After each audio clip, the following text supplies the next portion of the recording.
Hello everybody, this is Ancient Technologies Part 1, and we're going to be talking about a variety of different technologies in the past and how we learn about them through the archaeological record. And I think the one we're going to start with is that of lithic technology, or the use of stone tools and their manufacture.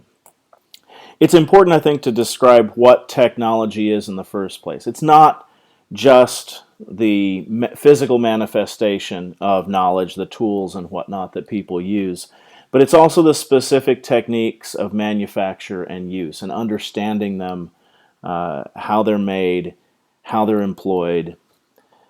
And it's important to realize that it's a whole body of knowledge that goes along with it. If you don't know how to use a particular tool, it's not very useful. And also that some technology that we see in the past does not necessarily leave behind a physical signature, and you have to identify it indirectly. For example, with regard to things like fishing nets and other textile industries that don't always preserve very well, you come up with ways to see them and infer their presence. Very small fish vertebra combined with weights and floats for fishing nets will tell you a lot and allow you to infer the presence of fishing nets in the past, even if you don't recover the nets themselves. Importantly, technology is the principal way in which human beings interact with the world around them. It's not the only way, but it's the way in which we clothe ourselves and shelter ourselves and provide ourselves with food and other basic necessities. Without technology, we are not that impressive of a species. I'm going to go over a few important terms here, and as each slide that has the key terms comes up, it's highlighted with the terms that we're going to talk about in the next few slides, highlighted in red there. You'll see this one come up again. The study of lithic technology from an archaeological standpoint can take a number of different angles. Two principal ways to approach it are actualistic or replicative studies, where archaeologists and other scholars actually learn how to make stone tools and then use them in different ways to understand the decision making and process behind both the manufacture of the tools in the first place and their capabilities in the past. Because we don't use very many stone tools anymore, and so understanding this is something that can really only be achieved through replication. Also, another angle to lithic technological studies is that of hardcore statistical analyses using different measurements of weights and size and shape and abundance in different contexts, and very extensive use of different kinds of mathematical analyses to give us a broader understanding of these things. There's also some really important basic principles of physics. You see here shown on the left an actual Hertzian cone. If you've ever seen where a BB has struck a window and that little cone that gets popped out is actually the Hertzian cone itself. And the different kinds of tool stone that have been used in the past to make stone tools all have one feature in common, is that they fracture conchoidally. And this is the kind of fracture shown here in this Hertzian cone. All of these different flakes that are removed from bifaces and cores and blades themselves are simply segments of one of these cones, distorted and warped by the shape of the stone that they're removed from and the method of their removal. But you can think about all of these as being a product of some portion of this cone, of a cone segment. Different kinds of toolstone, I'll see some examples here in a second: obsidian, chert, flint, jasper, etc. Have been used in different places around the world and at different points in time, and each have their different properties, qualities, and advantages. I would be remiss if I did not mention Ishi, the last native California gentleman of the Yahiyana tribe from Northern California. A whole tragic story behind Ishi being the last native Californian living outside the mission system or outside of American society that formed in the 17th through 19th centuries. He passed away at the beginning of the 20th century, and it's a whole story for a different lecture. But Ishii taught anthropologists at UC Berkeley a great deal about lithic technology that was poorly understood at the time. All kinds of misconceptions about how stone fractured and how people would have achieved some of the remarkably artistic and beautiful works of craft that they did. But he disabused the scholars at the time of many of these misconceptions. And so we can trace a great deal of our current understanding to his instruction of researchers at UC Berkeley in the early 20th century. Here you can see examples of different kinds of toolstone. You have some of the extrusive volcanic, cooled liquid hot magma stones like obsidian and rhyolite and basalt, quite useful and widely distributed. You also have different kinds of metasedimentary stones such as jasper, flint, chalcedony, some others not shown here, agate, opalite, that all fracture conchoidally and have been used in different times and places.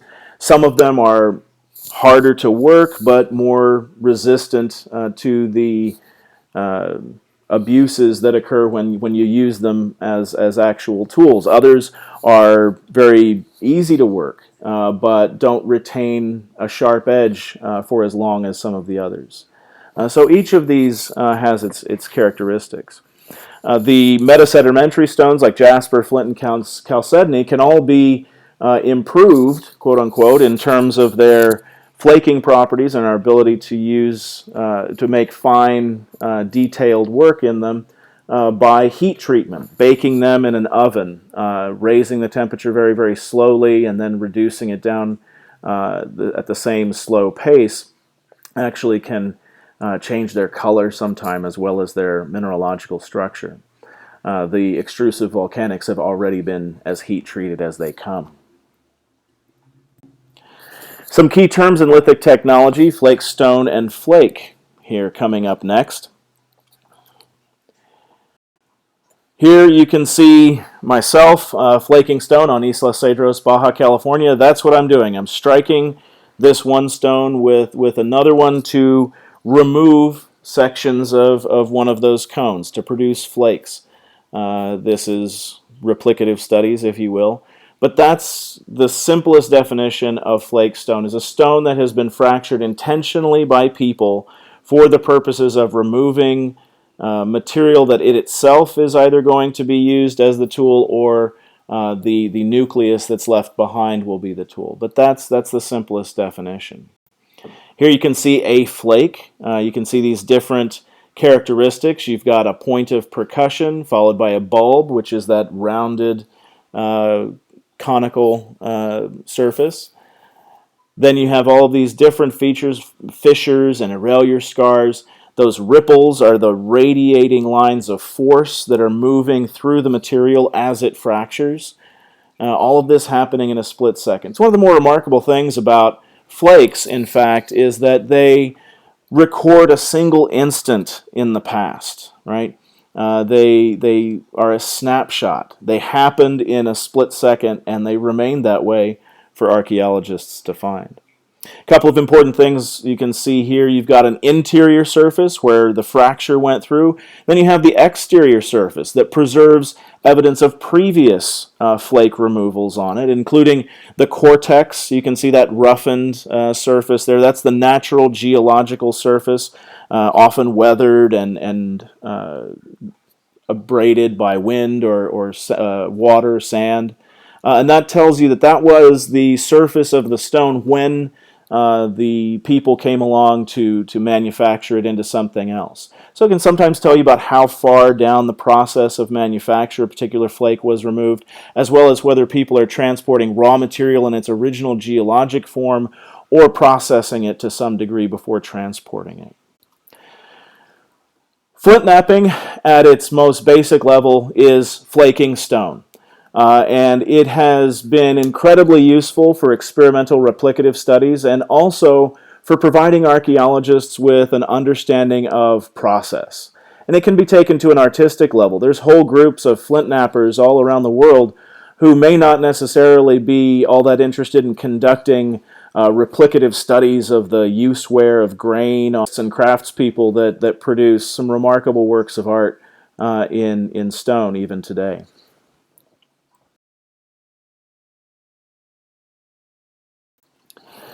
Couple of important things: percussion flaking and pressure flaking, the two major kinds of flaking that you'll want to know about.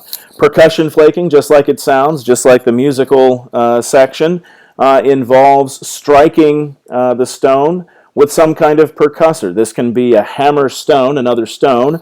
It can be an antler billet made from the base of a thick deer or elk antler. It can also be certain kinds of hard wood can be manufactured into billets that are very effective. Pressure flaking, and then this percussion flaking produces one of those conchoidal fractures, and then that fracture propagates through the material and removes the flake. Pressure flaking, on the other hand, involves the use of a usually pointed tool, or like a screwdriver sometimes, or a pencil, but made out of antler, bone, tooth, copper even. And this tool is placed against the very edge of the stone, and then pressure is applied and loaded up into the material until at a very slight angle change, the material fails and the fracture propagates, but with the pressure flaking tool pushing it forward. So you get a slightly different type of fracture. It's a bending initiation as opposed to a conchoidal initiation, and this allows you to control very precisely where the flakes are being removed, how deeply and what angle. And so this is where you get a lot of the very fine, very refined work that's done in stone. I'll show you a few examples here in a second. But pressure flaking is distinct from percussion flaking in this fashion. Here you can see a couple of beautiful examples of pressure flaked spear points. The spear point on the left, atlatl dart point on the right. Just really demonstrating how precise and controlled pressure flaking can allow the work to be. Another couple of terms coming up here, biface and core. A biface in its most simple form, here an example, an Acheulean biface made on a quartz cobble. Bifaces are worked on two faces, and this is principally due not just as an artistic choice, but is the nature of conchoidal fracture, where you're trying to get these two planes of cone segments to intersect with one another in a productive way, to create an edge that can be used as a cutting or chopping tool. But it is your options about how many faces to work are limited by that conical nature of the fracture principle, as well as, to a lesser extent, but as well as the actual human form, the form of the human body, and our hands and our eyes and our arms are also part of what condition the creation of a biface. This is a fascinating idea, and since we as yet have no xenoarchaeology to compare to, four-armed aliens someplace, we can't really have a comparison. But part of what limits the ways in which we can work stone is actually the human form. And so the earliest technologies that we have actually are an interface between the embodiment of the human being and the principles of physics behind conchoidal fracture. It's an intersection between those two things. This was the principal form of stone reduction for well over 1 million years, at least prior to the emergence of Homo sapiens, our species, including our cousins, the Neanderthals and Denisovans, where our species begins to elaborate more subtle and nuanced ways of working stone than the simple biface. But they also take the manufacture of bifaces to an even higher level. Here you can see a preform for a Clovis point there on the top left, a beautiful blade from the Midwest there on the bottom, on the bottom left there, where you can see the percussion flaking just beautifully done to create an almost perfectly flat biface.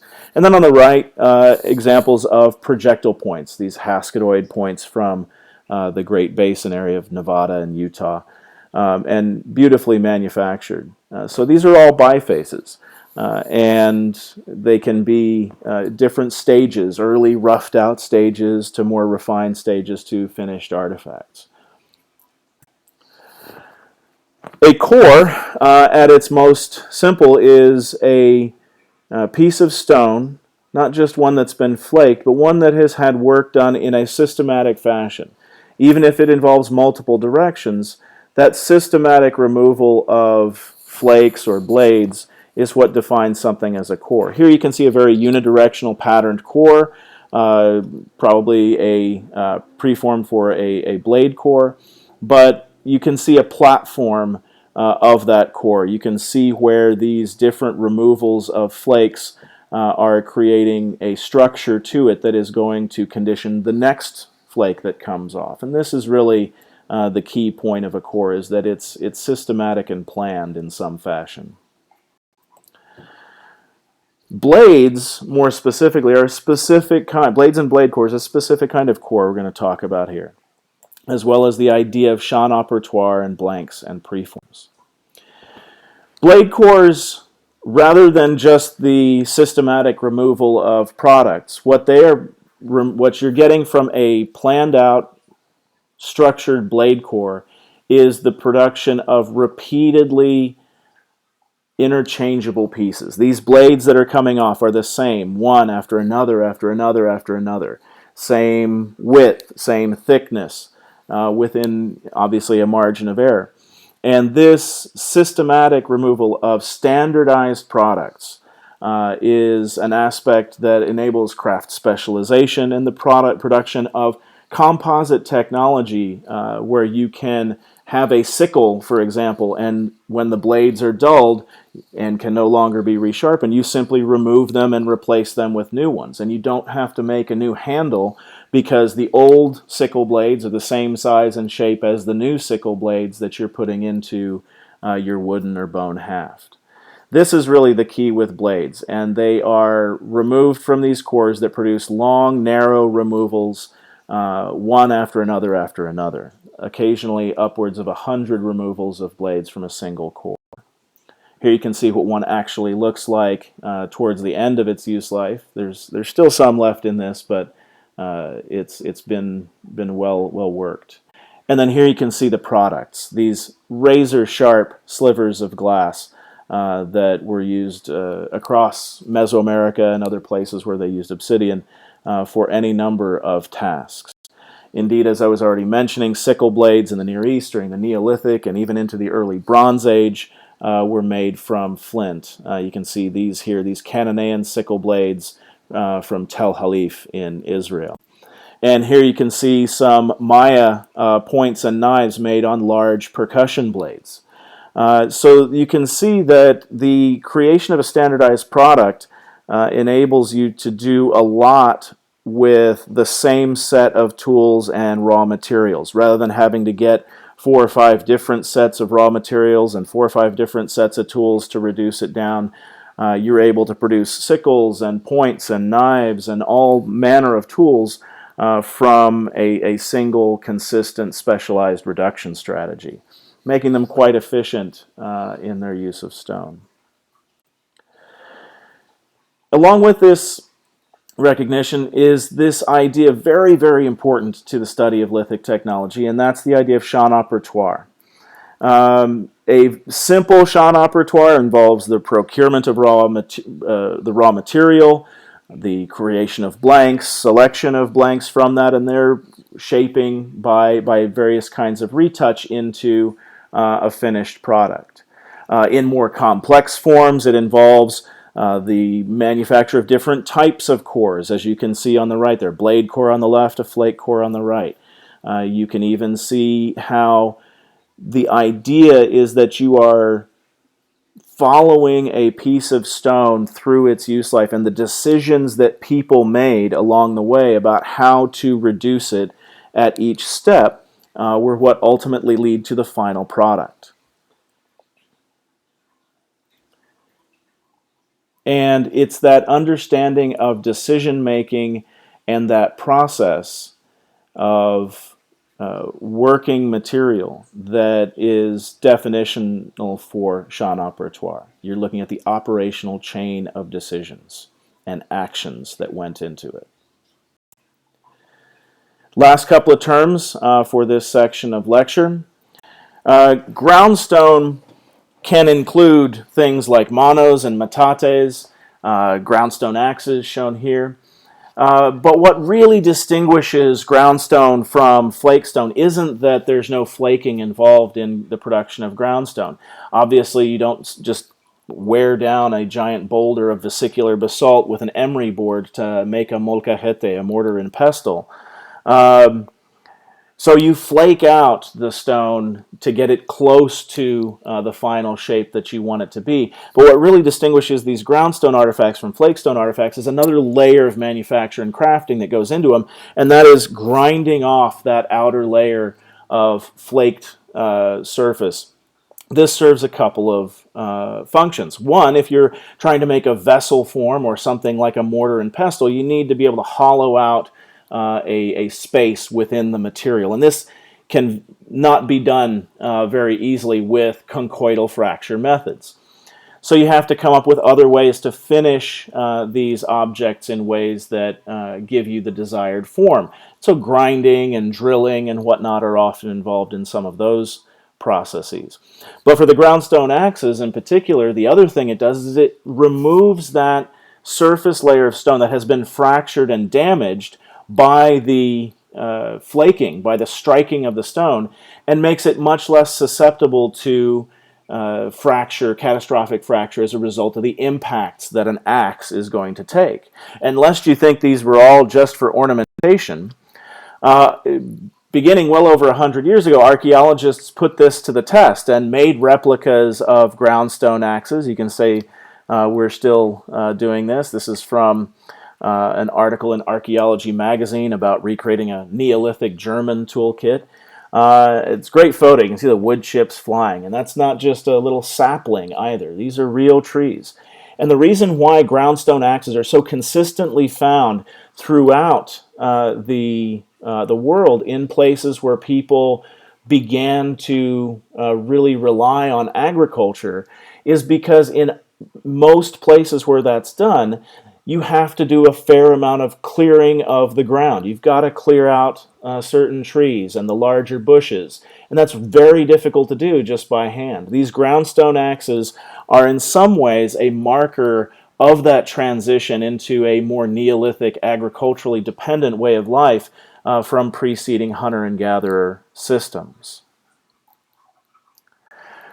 What's interesting is that it's not just the axes themselves that show the evidence for this. Here, shown on the left, is an example from an archaeological site or feature in England called the Sweet Track. It's a 6,000-year-old wooden causeway built through this marshy area of England.